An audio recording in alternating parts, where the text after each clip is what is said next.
সার্জিস আর হাসনাতের আলাদ্দিনের চেরাগ হয়ে গেছে বর্তমান উপদেষ্টা পরিষদ।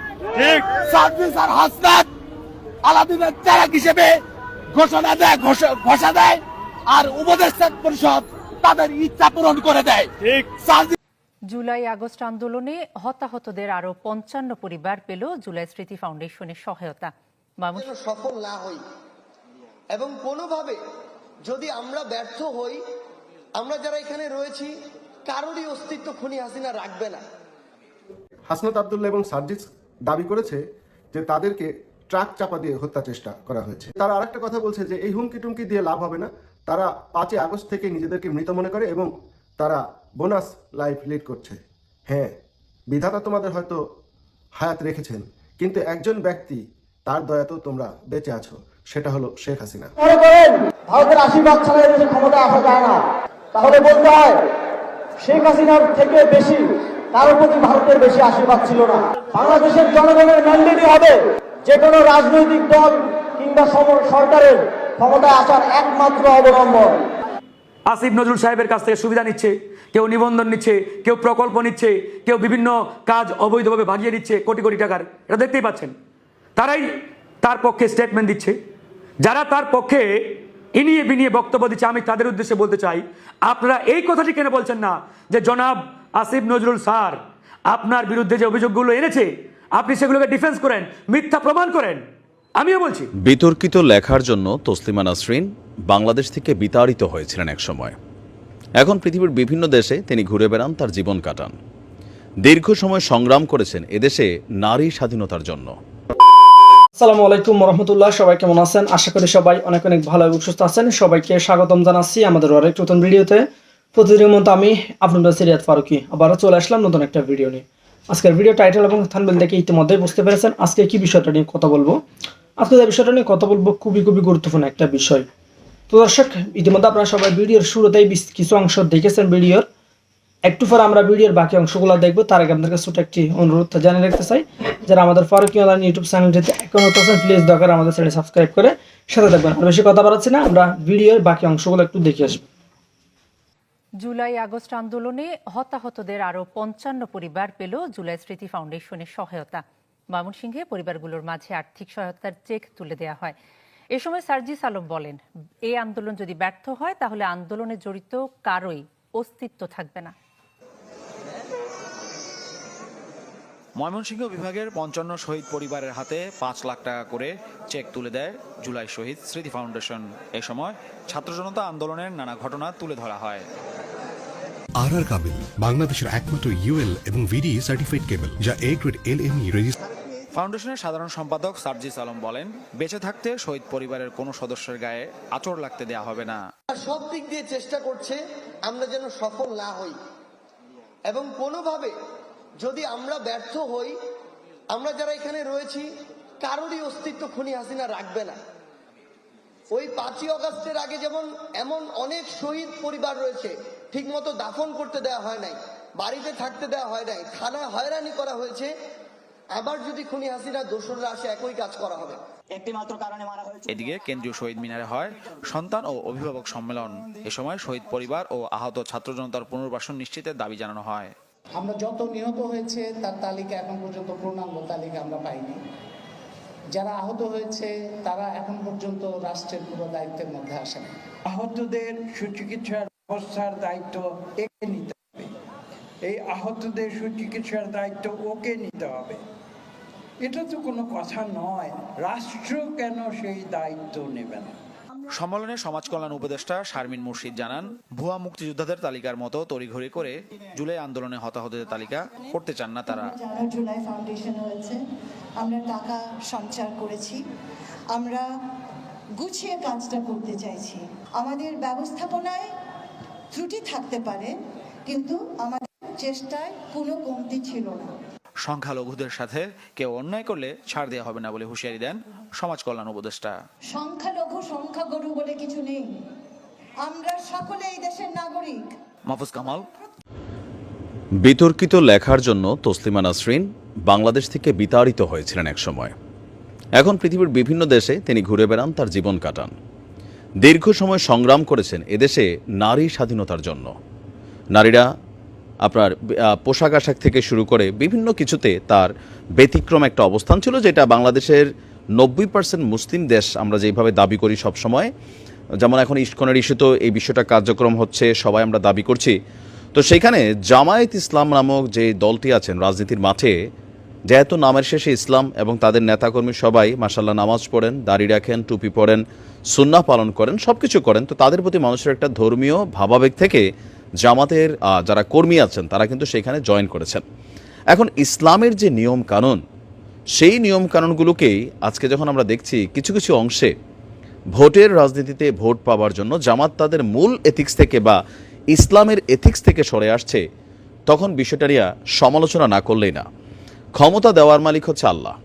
যদি আল্লাহই ক্ষমতা দেওয়ার মালিক হয়, তাহলে ভোটের মাঠে এই ধরনের কৌশল বা এই ধরনের বক্তব্য, জামাতের যিনি সম্মানিত আমির আছেন, খুবই বিচক্ষণ একজন মানুষ, ব্যক্তি জীবনেও সফল মানুষ, অ্যাজ এ পলিটিশিয়ান তিনি সফল একজন ব্যক্তিত্ব। তো আমার মনে হয় এই ধরনের কথাবার্তাগুলো নিয়ে সবাই ট্রল করছে। একটা বক্তব্য তিনি আজকে দিয়েছেন, যে বক্তব্যে আমি বিশ্বাস করি তসলিমা নাসরিন সহ লোপা রহমান বা আরও কী আছে না, এরা সবাই খুশি। ইভেন হয়তোবা জামাত ক্ষমতায় আসলে এরা এক একজন বিদেশ থেকে হাফ প্যান্ট পরা, ছোটো ছোটো কাপড় পরা, বা বাংলাদেশে কয়েকদিন পরে আপনারা বিদেশের মতন দেখতে পাবেন যে ছোটো ছোটো কাপড়ে এই দেশে নারীরা ঢুকছে, ঘুরছে রাস্তাঘাটে, আর তাদের গায়ে হাত দিলে কিন্তু সরকার আপনাদেরকে বাটাম দেবে। কেন? শালীনতা একটা ইস্যু তো অবশ্যই আছে, নারীদের পোশাকের মধ্যে শালীনতা থাকতে হবে, কিন্তু শব্দটা যদি হয়ে যায় ইচ্ছে মতো, এই বাংলাদেশে আপনি ইচ্ছে মতো শব্দটা ব্যবহার করলে আমি যেই কথাগুলো বলছি আর ব্যতিক্রম আপনারা দেখতে পাবেন না। জামায়াত ইসলামের আমির ডক্টর শফিকুর রহমান বলছেন যে মহানবী সাল্লাল্লাহু আলাইহি সাল্লাম সর্বোচ্চ ঝুঁকিপূর্ণ কাজেও নারীদের যুক্ত করেছেন, যুদ্ধক্ষেত্রে আপনার নারীদের যুক্ত করেছেন, তাই আমরা তাদের আটকে রাখার কে? তার সামর্থ্য অনুযায়ী, তারা তাদের সামর্থ্য অনুযায়ী দেশের জন্য আত্মনিয়োগ করবে। খুবই সুন্দর বক্তব্য। তাদের পোশাক নিয়ে আমরা বাধ্য করব না, এটাও সুন্দর, তবে তারা ইচ্ছে মতো পোশাক পরতে পারবে। এই বক্তব্যের এই অংশটা নিয়ে বেসিক্যালি সামাজিক যোগাযোগ মাধ্যমে ট্রল শুরু হয়ে গেছে, যে ক্ষমতার জন্য জামাত এত নিচে নেমে গেল যে নারীদেরকে যেমনি ইচ্ছে এমনি ঘুরার অথবা পোশাকের ব্যাপারে মানে এই ধরনের স্বাধীনতা দিচ্ছে। হয়তোবা জামাতের আমির তিনি বুঝাইতে চাইছেন যে শালীন পোশাক, বাট তিনি শব্দটা যেহেতু ব্যবহার করেন নাই, এটা নিয়ে বিএনপি পন্থীরা বা আওয়ামী পন্থীরা তারা কিন্তু আবার ট্রল শুরু করছে। এই বক্তব্যটা তিনি আজকে দিয়েছেন সাতক্ষীরা সরকারি উচ্চ বিদ্যালয় মাঠে জেলা জামায়াতের কর্মী সম্মেলনে প্রধান অতিথির হিসাবে তিনি এই বক্তব্য রেখেছেন। তো বাংলাদেশে একটা পারসেপশন আছে, তিনি সেই পারসেপশনটার প্রেক্ষাপটে এই কথাটা বলছেন যে অনেকেই বলছে যে জামাত ক্ষমতায় আসলে নারীদের বাহিরে যাওয়া লাইক আফগানিস্তানের মতন একটা সিচুয়েশন হয়ে যাবে। তো বাংলাদেশের মানুষ তো আফগানিস্তানের যে আইন কানুন আসে সব দিকে লাভ রিয়েক্ট দিয়ে আমরা মানে ঢাইকা ফেলি। তো এখন এই ব্যাপারে আইসা কেন আমরা আফগানিস্তানকে ফলো করবো না পোশাক আশাকের ব্যাপারে? শফিকুর রহমান বলছেন মা বোনরা ঘরেও সুরক্ষিত থাকবে, কর্মস্থলেও তাদের দিকে কেউ চোখ তুলে তাকাতে পারবে না। আমাদের বিরুদ্ধে অপপ্রচার চালানো হয়, আমরা ক্ষমতায় আসলে নারীদের ঘর থেকে বের হতে দেওয়া হবে না, কিন্তু কথা দিচ্ছি এমন হবে না। আমি এটার পক্ষে, নারীরা কর্মে যাবে, নারীরা পড়াশোনা করবে। আফগানিস্তানে অন্তত নারীদের বেলায় যে সকল ইস্যু, এগুলো আজকের দিনে আইসা আফগানিস্তানের মানসম্মান ইজ্জত খুব বেশি যে বাড়াচ্ছে তা না, পৃথিবী আগায় যাচ্ছে। কিন্তু পোশাকের ব্যাপারে আমাদের জামাত আমিরের এই বক্তব্য আমার মনে হয় যে তিনি হয়তো বলে ফেলেছেন, হয়তো এটা বুঝাতে চাইছেন এখন ধরেন জামাতের আমিরের যেই অনুসারীরা আছেন বা বাংলাদেশ জামাত ইসলামের অনুসারীরা আছেন, তো আপনার বোন যদি কালকে অথবা আপনার বউ যদি বলে যে আমি ঠিক আছে হাফ প্যান্ট পরে ঘুরবো, অথবা আমি ওড়না ছাড়া জামা পরে ঘুরবো, অথবা টি শার্ট আর জিন্সের প্যান্ট পরে ঘুরবো ইউরোপিয়ান স্টাইলে, তোমাদের আমির তো বলছে যে আমার যা খুশি তা ইচ্ছা পোশাক পরতে পারবো, আমার মন খুশি মতো, তো সেই ক্ষেত্রে কি জামাতের একজন কর্মী এটা মানবেন? তিনি তো ভাই তার বউরে ধরে কেলাবে, তার বোনরে কেলাবে, তার সন্তানরাও মাইর দিবে, এটাই হচ্ছে বাস্তবতা। তো হয়তোবা আমাদের জামাতের আমির তিনি ওইটা বুঝাতে চাইছেন যে শালীন পোশাক, কথার কথা যে বোরকা পরতে হবে বাধ্যতামূলক, হিজাব করতে হবে বাধ্যতামূলক, এই জিনিসগুলা চাপানো হবে না। আমার ধারণা তিনি এইটা বুঝাতে চাইছেন, কিন্তু বিষয়টা যখন চলে আসছে ইচ্ছা মতো, তখনই এটা নিয়ে নানানভাবে ট্রলিং শুরু হয়েছে। তিনি সম্ভবত এটা বুঝাইতে চান নাই যে ইচ্ছা মতো মিনস হচ্ছে অশালীন পোশাক। তো এখন শালীনতা অশালীনতার মাপকাঠি কোথায়? ধর্মীয় দৃষ্টিভঙ্গিতে, আপনি এটাকে ভাবতে হবে ধর্মীয় দৃষ্টিভঙ্গিতে, তাই না? ইসলাম নারীদের জন্য পর্দার কিছু বিধান দিয়েছে, জামাত ইসলাম নামের শেষে যেহেতু ইসলাম আছে, সো আপনারা এই ধরনের বক্তব্য দিলে মানুষের মধ্যে স্বাভাবিকভাবে সমালোচনার ঝড় বয়ে যাবে। তবে এই টার্মে জামাতের বিভিন্ন নেতাকর্মীরা কখনো হিন্দুদের পূজা মণ্ডপে গিয়ে তারা কোরআন পাঠ করছেন, ইসলামিক সঙ্গীত গাইছেন, কখনো হিন্দু কমিটি গঠন করা হচ্ছে, এখন আবার নারীদের পোশাকের ব্যাপারে একদম টোটালি এরকম স্বাধীনতা দিয়ে দেওয়া হচ্ছে। তো মানুষ ভাবছে যে ভাই ভোটের জন্য তো আপনারা যা করছেন, তো ক্ষমতা দেওয়ার মালিক তো আল্লাহ, আপনি কৌশল অবলম্বন করবেন, কিন্তু সেই কৌশল অবলম্বন করতে গিয়া যদি জামাত ইসলামের মূল এথিক্স বা নামটা শেষে যেহেতু ইসলাম আছে, ইসলামী ভাবাদর্শে আপনি সরাই ফেলেন, তো সেই ক্ষেত্রে আপনি কেন সমালোচনার মুখে পড়বেন না? বাট আমার ধারণা তিনি ওইটাই বুঝতে চাইছেন বোরকা টোরকা, বাট তিনি হয়তো এভাবে বলতে পারেন নাই বা বলেন নাই কথাটা, যার কারণে পেচকি লেগে গেছে। তো আমার মনে হয় জামাতের আরও একটু কনসার্ন হওয়া দরকার বিভিন্ন ইস্যুতে, বিভিন্ন কর্মকাণ্ডে। ভালো থাকুন।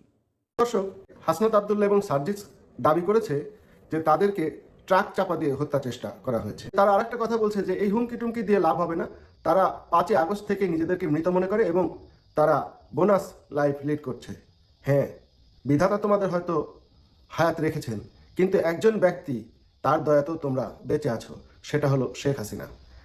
5 আগস্টের আগে শেখ হাসিনা যদি মনে করতো তোমাদেরকে ক্রস ফায়ারে দিবে, গুম করবে, ডিবি হারুনকে দিয়ে তোমাদের হারায় ফেলবে, এটা শেখ হাসিনার চোখের ইশারার ব্যাপার ছিল, কিন্তু সে সেটা করে নাই। সেটা তোমাদের দয়া দেখিয়েছে। একমাত্র শেখ হাসিনার দয়ায় তোমরা জীবনে বেঁচে আছো। শেখ হাসিনা তখন যদি মনে করতো তোমাদের প্রত্যেককে অন্তত 10 বার হত্যা করতে পারতো, গুম করতে পারতো, ক্রস ফায়ারে দিতে পারতো, কিন্তু তিনি সেটা করেন নাই। তিনি দয়া দেখিয়েছেন, তার দয়াই তোমরা বেঁচে আছো এখন পর্যন্ত। সার্জিস এবং হাসনাত আব্দুল্লাহকে কি আসলেই গাড়ি চাপা দিয়ে হত্যা করতে হবে? ভাই হাসনাত এবং সার্জিস আব্দুল্লাহ, তোমাদের গাড়ি চাপা দিয়ে জনগণ হত্যা করবে না। গাড়ি চাপা দিয়ে তোমাদের জনগণ হত্যা করবে কেন? এই জনগণ তোমাদের মাথায় উঠিয়েছে, এই জনগণ তোমাদেরকে ম্যান্ডেট দিয়েছিল, তাদের প্রত্যাশা ছিল তোমরা তাদের প্রত্যাশা পূরণ করবে বা দেশে একটা সুন্দর শান্তি শৃঙ্খল দেশ গড়বে, একটা মানবিক দেশ হবে। কিন্তু তোমাদের ষড়যন্ত্রে পা দেওয়ার পরে একটা দেশ ধ্বংস হয়েছে, দেশের জনগণ আজকে না খেয়ে মরছে, দ্রব্যমূল্যের ঊর্ধ্বগতি, যেখানে সেখানে যাকে তাকে যখন তখন গণধুলাই দেওয়া হচ্ছে। প্রতিদিনই ছাত্ররা T20 ম্যাচ খেলছে এক কলেজের সাথে আর এক কলেজ। জনগণ এখন আর রাস্তায় বের হয়ে নিজেদেরকে নিরাপদ মনে করে না। জনগণ এখন আর মনে করে না যে তারা যে ইনকাম করছে সেটা দিয়ে আর বাজার করে ঠিক মতো বউ বাচ্চা পোলাপান নিয়ে সংসার চালাতে পারবে। এজন্য জনগণ তোমাদের হত্যার চেষ্টা করছে না, জনগণ তোমাদের হত্যা করবে এটা নিশ্চিত থাকো, এবং সুযোগ পেলেই করবে। সেটা গাড়ি চাপা দিয়ে তোমাদের হত্যা করতে হবে না, সেই হত্যাটা তোমাদেরকে জনগণ গণপিটুনিতে করবে। আপনারা যদি মনে করেন ভারতের আশীর্বাদ ছাড়া এদেশে ক্ষমতা আসা যায় না, তাহলে বলতে হয় শেখ হাসিনার থেকে বেশি কারোর প্রতি ভারতের বেশি আশীর্বাদ ছিল না। বাংলাদেশের জনগণের ম্যান্ডেটই হবে যে কোনো রাজনৈতিক দল কিংবা সরকারের ক্ষমতায় আসার একমাত্র অবলম্বন। অনেক রক্তপাত, হাজারো শহীদ, সহস্র সহস্র আহতের রক্তের বিনিময়ে আজ আমরা দ্বিতীয় স্বাধীনতা অর্জন করেছি। আমরা স্বাধীনভাবে কথা বলতে পারছি, আমরা সমালোচনা করতে পারছি, আমরা দাবি করতে পারছি, আমরা দেশটাকে নিজের হিসেবে অনুভব করতে পারছি। যে শহীদদের আত্মত্যাগের বিনিময়ে আজ এই বাংলাদেশ গড়ার স্বপ্ন আমরা দেখছি। তারা রক্ত দিয়ে যে ঋণ আমাদের উপরে চাপিয়ে দিয়ে গেছেন, সেই ঋণ পরিশোধ করার জন্য আমাদের সবাইকে ঐক্যবদ্ধ থেকে একসাথে কাজ করে যেতে হবে।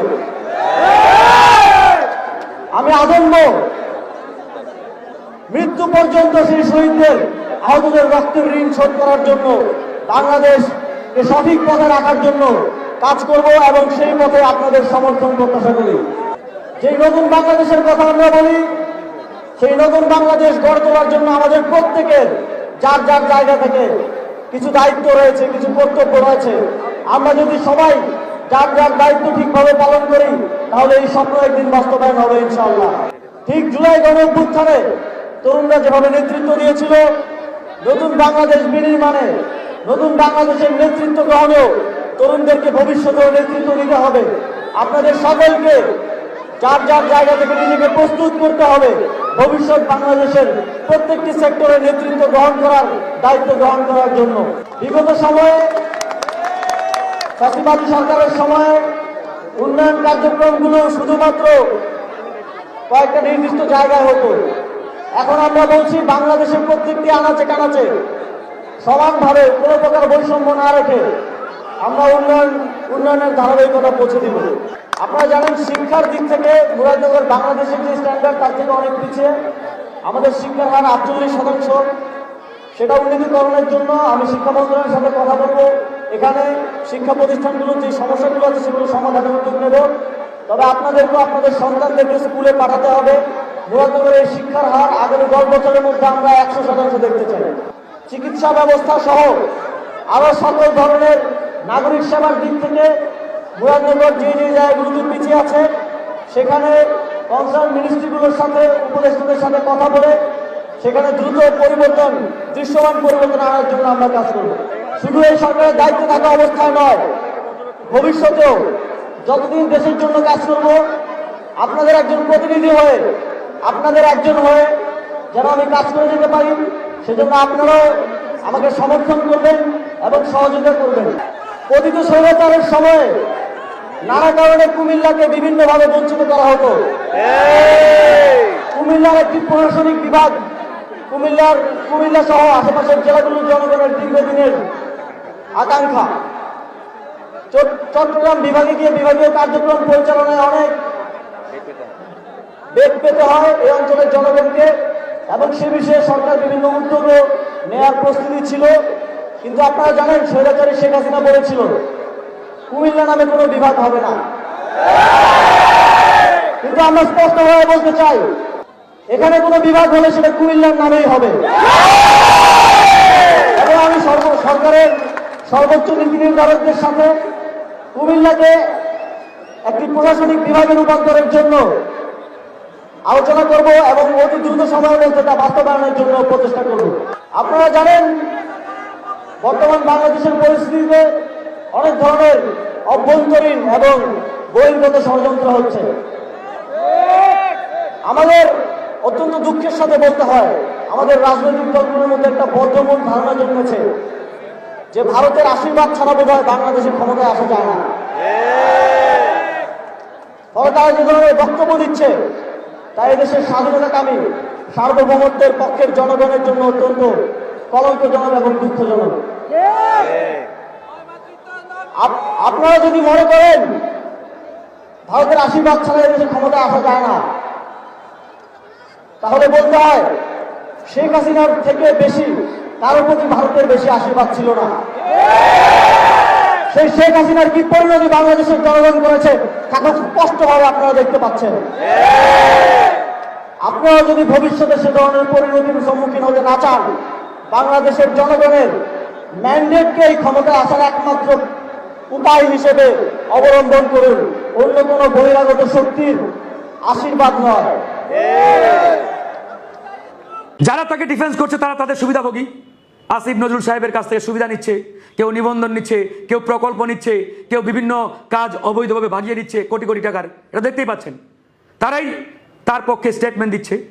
যারা তার পক্ষে ইনিয়ে বিনিয়ে বক্তব্য দিচ্ছে, আমি তাদের উদ্দেশ্যে বলতে চাই, আপনারা এই কথাটি কেন বলছেন না যে জনাব আসিফ নজরুল স্যার আপনার বিরুদ্ধে যে অভিযোগগুলো এনেছে আপনি সেগুলোকে ডিফেন্স করেন, মিথ্যা প্রমাণ করেন।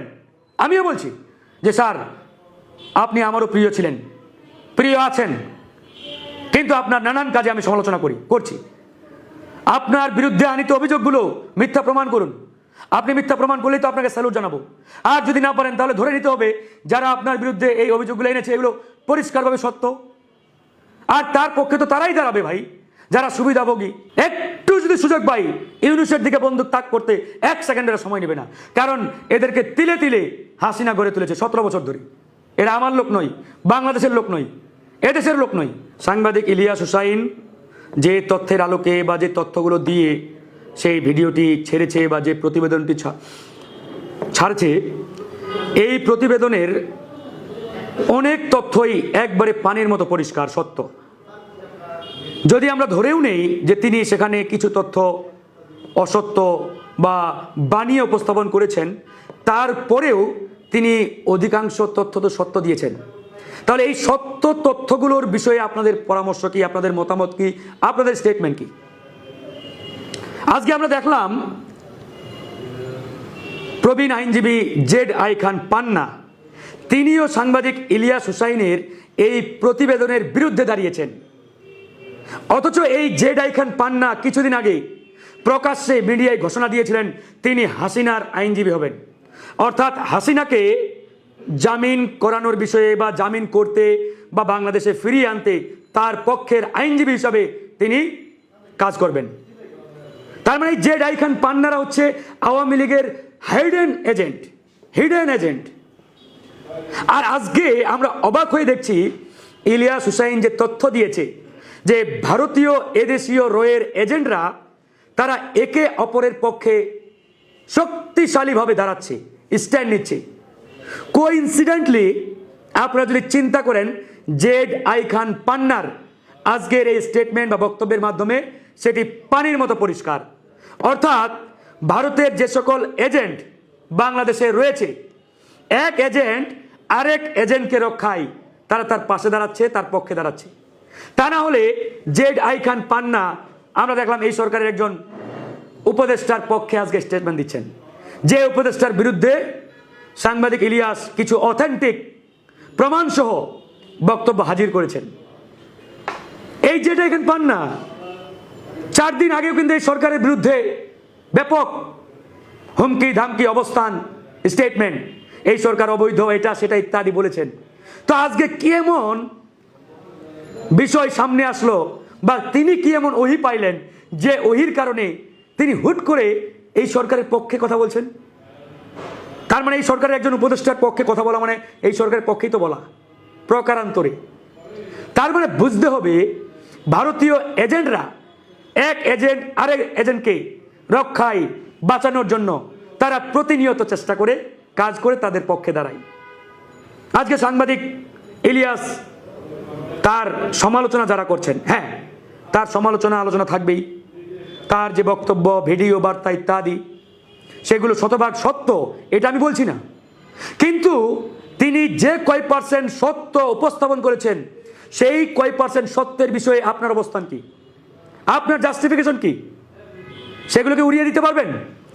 আজকে বৈষম্য বিরোধী আন্দোলনের সমন্বয়করা পরিষ্কারভাবে বলছে গত 5ই আগস্টে ক্যান্টনমেন্টে যে বৈঠক হয়েছে সেই বৈঠকে তারা ছিলেন না, তারা যান নাই, এবং তারা প্রকাশ্যে ঘোষণা দিয়েছিলেন যে আমাদের ফয়সালা হবে রাজপথ থেকে, ঢাকা ইউনিভার্সিটির ক্যাম্পাস থেকে, কোনো ক্যান্টনমেন্ট থেকে আমরা কোনো সিদ্ধান্ত মানব না।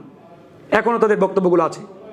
কিছুক্ষণ আগে জাহিদ হাসান অন্যতম সমন্বয়ক তার ফেসবুক পোস্ট পড়লাম যে 3 জন ছাত্রকে সমন্বয়ক পরিচয় দিয়ে আসিফ নজরুল সাহেব সেদিন বঙ্গভবনে নিয়ে গিয়েছিলেন, সেই 3 জনের একজনও বৈষম্য বিরোধী আন্দোলনের লিডার নন বা সমন্বয়ক নন। তাহলে আসিফ নজরুল সাহেব কেন তাদেরকে সমন্বয়ক পরিচয়ে বঙ্গভবনে নিয়ে গেলেন? তিনি তাদের চিনতেন না?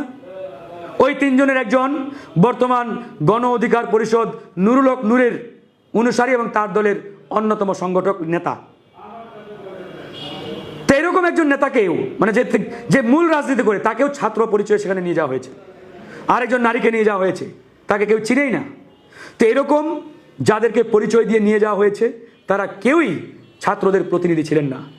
আসিফ নজরুল সাহেবের যে বক্তব্য বঙ্গভবনে সেদিন সন্ধ্যাবেলায়, তার 2 পাশে তারা দাঁড়িয়ে আছে, ভিডিও ছবি এখনো আছে।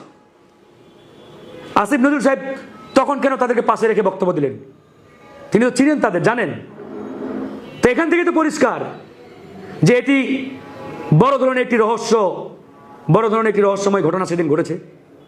আর আজকে আমরা এই যে বিপ্লবী সরকারের জন্য লড়াই করলাম, সংগ্রাম করলাম, 2000 মানুষ জীবন দিলেন, শহীদ হলেন একটা বিপ্লবী সরকারের জন্য।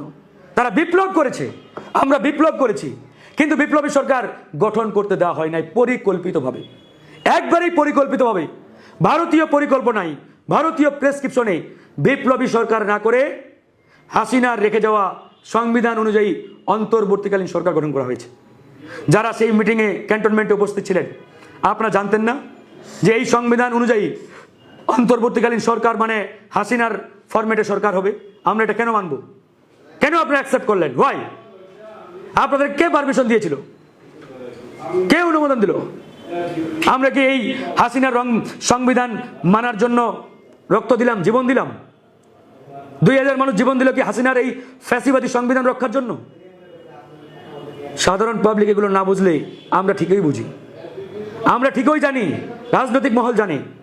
সেই ক্যান্টনমেন্টে ভারত থেকে প্রেসক্রিপশন সাপ্লাই দেওয়া হলো। যা কিছু হবে হাসিনার ফরম্যাটেই হবে, এবং উপদেষ্টা পরিষদে হাসিনা এবং আওয়ামী লীগ অনুসারীরা যাতে বেশি পরিমাণে জায়গা পায়, ভারতীয় ব্লকের বুদ্ধিজীবীরা যাতে বেশি জায়গা পায়, আজকে সেটাই তারা বাস্তবায়ন করছে। দেখেন উপদেষ্টা পরিষদ যারা আছে তারা অধিকাংশ ভারতপন্থী কিনা।